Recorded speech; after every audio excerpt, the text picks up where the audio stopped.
All right, so your last lesson was practicing using your trig functions to solve triangles. So we're going to continue that in 4.8.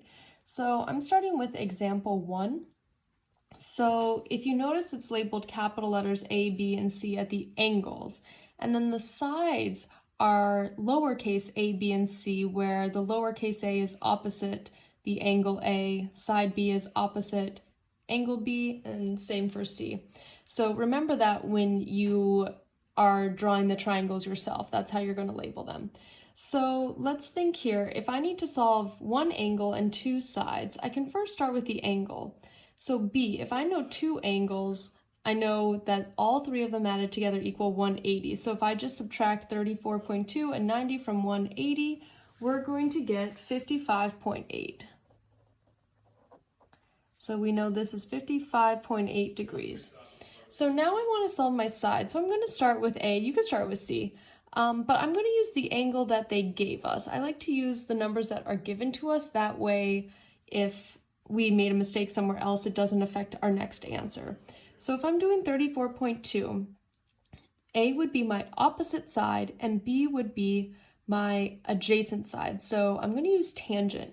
So I'm going to say the tangent of 34.2 equals A over 19.4. Multiply each side by 19.4 to get A by itself. I have 19.4 times the tangent of 34.2 equals A. So multiply that out, 19.4 times the tangent of 34.2. I get A equals 13.18.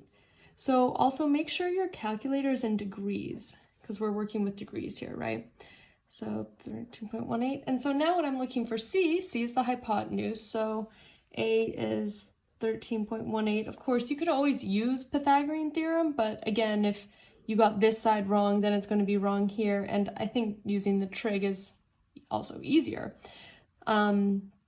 So if I have this angle, this is my adjacent side and my hypotenuse, so I'm going to use cosine. So I can say the cosine of 34.2 equals the adjacent side over my hypotenuse. So I know that I can just switch these out of my variables in the denominator. So I have C equals 19.4 over the cosine of 34.2. So if we plug that into our calculator, we get 23.46.